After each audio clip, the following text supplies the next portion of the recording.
Halo guys, oke. Jadi ketemu lagi kita pagi-pagi. Gua lagi cuci motor. Oke, lagi cuci balmon. Ya, mana tanggapan kalian nih tentang giat kita yang kemarin di daerah Ambasador? Kira-kira kita mau lanjut lagi di sana apa gimana? Ya. Nah, banyak banget pertanyaan kemarin yang bilang, "Bang, itu yang apa namanya pakai topi di Franco di Bantet Bogel ya, dan rendah, gimana tanggapannya?" Jadi gini guys, ya jadi sebetulnya bukannya gua nggak mau perpanjang ya, atau gua nggak mau apa namanya banyak yang bilang kan, "Bang, udah gulung aja, udah hantem aja bang." Nah, jadi kalau kita orang pinter ya, gue sih nggak bilang gue terlalu pinter, tapi minimal kita punya akal dan pikiran yang sehat lah ya. Bukannya gue takut sebetulnya, tapi orang kayak begitu biasanya cuma ngomong doang. Even misalkan gue ajakin fight juga, ujung-ujungnya ya kalian bisa lihat sendiri lah, kabur, terus banyak ngomong, banyak alasan segala macem. Jadi ya cuma gitu, sebatas itu aja. Nah, terus pertanyaannya, kalau misalkan nih gue hilang emosi ya kan, gue terlalu emosi lah, over emosi gitu, sampai gue misalkan bahasa kasarnya sampai pukul gitu kan, apa yang terjadi? Yang terjadi ya tetap aja, walaupun kan gue pernah kemarin tuh ada mintakan duluan lah dia sama gue lah, dia nyekek leher gue tapi gue balas kek lagi. Nah, tapi kalau misalkan nih pahitnya gue sampai pukul gitu kan, ya paling ada dua kemungkinan, entah dia tidur ya kan, geleper nanti ujung-ujungnya pengobatan, take victim, padahal yang mulai yang main fisik dia duluan. Terus kalau gue diemin rajalela gitu kan, tapi minimal kalau misalkan gue nggak tanggepin, gue nggak terus emosi, minimal nilai edukasinya, ngapain sih kita nanggepin orang stres? Kalau kita nanggepin ya kita juga stres, intinya kan gitu kan. Jadi hati-hati juga di jalan, karena kita fight sama orang yang memang gak terlatih, sama yang terlatih itu beda guys. Apalagi dari bobot berat badan juga kita harus lihat, bobot gua 90 ke atas gitu kan, nah sementara bobot dia mungkin taruhlah 90 juga, tapi kan beda ya kan. Ibaratnya ya orang yang suka berantem sama orang yang belum pernah berantem atau berantem cuma pakai bacot, beda guys, daya tahannya beda gitu kan. Nah itu yang takutnya fatal nanti ke depannya. Makanya gua selalu ketika di jalan itu berpikir jernih gitu. Saya emosinya gua masih bisa berpikir jernih, jangan sampai karena gua terpancing dan lain-lain nantinya malah jadi tambah kusut gitu. Tapi ada juga yang nanya nih, "Bang, kalau misalkan nih lu gimana, lu udah terpojok gitu kan, masa ya lu diem aja?" Beda hal ya. Jadi kalau misalkan gua udah terpojok, kayak misalkan gua udah kayak dikepung atau mungkin udah main fisik sampai pukul gitu kan, ya mau ya gue akan hantem orang yang memang lebih dekat dari gua gitu kan. Kayak misalkan yang di depan gua atau di belakang gua, ya gua akan dahulin dia dulu gitu. Gua nggak peduli mau dia RT atau dia sekampung pun ya nggak masalah, karena kan itu kan di muka umum gitu kan. Nggak mungkin lah kita dikeroyok sama orang ada yang belain atau ada yang bisa, itu nggak mungkin. Tapi bang tidak, kita bisa ngebela diri. Itu memang udah chaos banget ya, kayak misalkan udah jatuhnya udah kayak pengeroyokan. Tapi kan kalau kemarin kan yang gue lihat masih kayak, oh ya udah nih yang kanan kiri itu ngumpul tapi dia masih sebatas ngeliatin gitu kan. Cuman memang kelihatan dari beberapa provokator kayak Ojo dan si Victor tuh, Ojo Victor, si Genderuwo alias Genderuwo.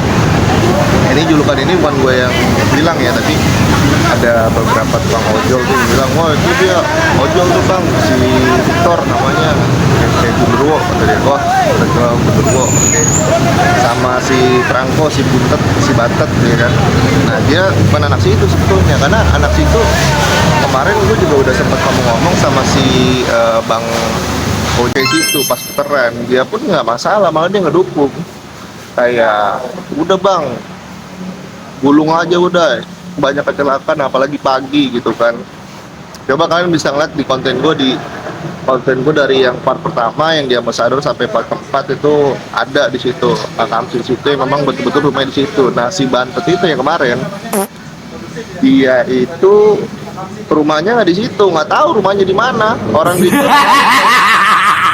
udah selesai berdebat sama gua, larinya malah lari ke arah depan. Dia putar balik ke arah Gatot Subroto. Berarti kan rumahnya kan situ. Even rumahnya di situ juga. Apa masalahnya? Bapak lo yang beli itu jalanan. Itu muka umum ya kan. Jadi kadang agak lucu aja gue, jalanan umum. Pengguna jalan juga itu siapapun boleh melintas di situ, punya hak yang sama. Kita edukasi. Ada yang nanya kontribusi lo apa, kan lucu gitu. Kontribusi gue ya apa namanya, membasuh orang-orang yang memang kepala batu, melanggar aturan, dan sebagai warga negara kembali lagi di undang-undang ya lalu lintas, kita berhak turun dan ikut serta. Logikanya yang seperti gue pernah bilang, lu kalau kecelakaan emang iya lu nunggu 6 bulan lu datang, lu udah menggap-menggap gitu kan, udah kelindes mobil. Nah saya nunggu bulan datang ya lu mati bos. Ada maling nih, lu izin dulu sama RT. Ada begal nih, gue izin dulu sama RT buat ngebantuin lu, kan goblok gitu kan. Maksudnya orang-orang STM gitu tuh kadang gregetan aja. Cuman kalau kita nggak tegesin, ya otaknya nggak cair-cair gitu kan. Kalau gue sih simpel aja ya. Kita pokoknya seperti yang pernah gue bilang di awal juga, edukasi gue itu tegas tapi manis. Tapi kembali lagi gue tekanin, kalau memang nih ada orang yang memang coba-coba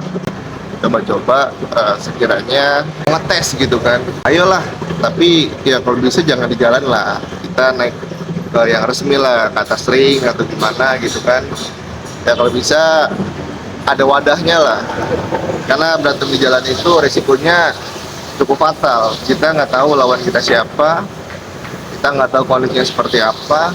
Jadi ya pesan dari gua, berpikir cerdas lah, jangan lu sok tatang petenteng apa segala macem ya kan, sok lu ancem-ancem orang, lu bilang gua anak sini ya, kami sih yang punya wilayah. Bos, di jalanan nggak ada wilayah itu di rumah lu ya, di rumah lu wilayah itu, nggak ada lu wilayah itu, jalanan itu punya pemerintah, itu muka umum ya. Jadi cobalah nih buat para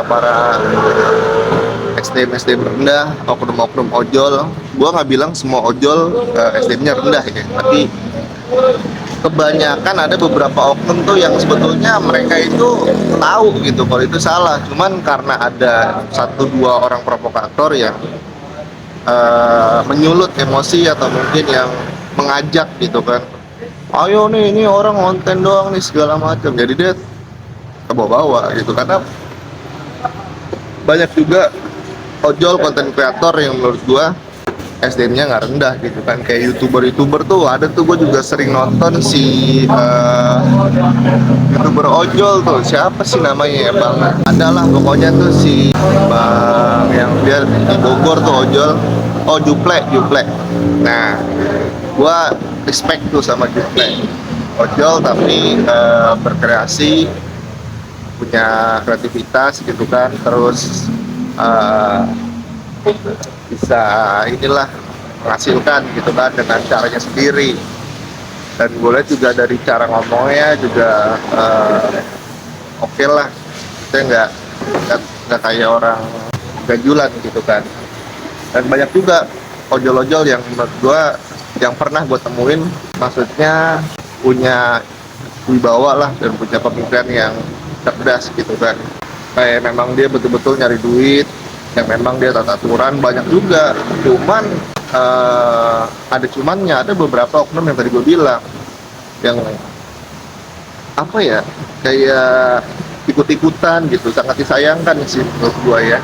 Karena lu kan cari duit di jalan, lu kan cari nafkah, ya kan, udahlah lu yang lempeng aja, lu yang smooth aja tuh, lu usaha yang smooth ya kan, kerja yang lurus-lurus aja ya. Kalau lu kayak gitu, impactnya juga pasti bagus ke depannya. Karena lu ngapain sih kayak gitu, lu ribut-ribut gitu kan, lu udah salah dibilangin lu ngeyel, nanti kalau lu kenapa-kenapa kasihan kan keluarga lu di rumah. Kalau lu bener nggak masalah, tapi masalahnya kan ini lo salah nih, ya kan. Gak bener nggak masalah, gue dukung. Gue juga kalau memang ada kayak ojol gitu kan di jalan, ada kayak misalkan mogok atau mungkin ada kendala motor yang ada, gue juga suka samperin, bang kenapa bang, bensinnya habis atau gimana, ya gue setutin gitu kan. Gue respect gitu kan, ya kita saling tolong. Cuman kalau memang posisinya kita salah, ya ngapain sih lo kayak sok-sok bener gitu kan. Gak usah lah, ngapain lo kayak begitu, lo kan udah fokus aja lo cari duit gitu kan, di jalan yang lurus. Kalau memang lo mau bantu edukasi, ayo gitu kan. Kalau memang lo ada yang bilang wah lu konten doang lo dapat duit, ya lo bikin begitu aja udah. Emang ada larangan kita jadi konten kreator? Nggak ada. Kalau memang kita ada larangan nih, wah nggak boleh jadi konten kreator nih gitu kan, karena bisa dapat duit dari YouTube, ya lo bikin. Kalau ada larangan ya udah nggak usah, kan nggak ada larangan, ya kita bebas gitu kan. Kalau memang lu mau ya lu bikin gitu aja udah, lo rasain gimana. Jangan lo cuma misalnya komentar lah inilah itulah, berkomentar menjunjung orang yang salah, itu wah bahaya bro. Kalau lu berkomentar menjunjung orang yang benar, nah itu gue respect. Lu lawan arah pokoknya salah, lu tetap salah. Dari sisi manapun lu nggak akan ada benernya. Lu mau dibawa ke jalur hukum kayak, lu tetap salah. Ya lu boleh cobain, lu kantor polisi, lu komplain nih ada konten kreator nih segala macem. Ayo lu komplain, silakan aja. Cuman kelihatan bodohnya gitu lah, kalau lu kayak gitu kelihatan bodohnya. Kayak lu contoh ada begal, lu komplain nih, gua nggak boleh ngebegal gitu kan di jalanan, kan goblok namanya. Ngapain lu komplain lu tuh hal yang salah kan, PA. Ya udah paling gitu aja. Banyak yang nanya ya, terakhir kali lagi kelanjutannya gimana. Kelanjutannya gue tetap masih konten ya, intinya gue tetap masih konten. Nanti gue tetap bakal balik lagi ke Ambasador, cuman sementara ini ya mohon dimaklumin, gue juga ada aktivitas, gue kerja juga ya. Gue ada kerja reguler, gue bukan full nge-YouTube, jadi kerja reguler. Gue kerja di satu perusahaan swasta startup. Jadi kadang waktu gue terbagi, pagi gue kerja, kadang konten itu gue pulang kerja sore sampai malam gitu terkadang. Jadi terbatas waktunya. Makanya buat kalian yang banyak tanya, pengangguran segala macam, mata lo pengangguran. Lo kira subscriber gue udah jutaan? Lo kira gue Willy Salim yang nggak perlu kerja? Ya, gue juga tetap kerja juga, gila lo. Emang views gue udah jutaan satu video. Kalau views gue udah jutaan satu video, gue nggak perlu kerja. Lu kira jadi YouTube mentang-mentang YouTuber kaya nggak kerja? Mata lu nggak kerja. Lu tanya no Bobon, awal-awal gimana? Tanya sama Tan Boygun, awal-awal gimana? Oke, ya.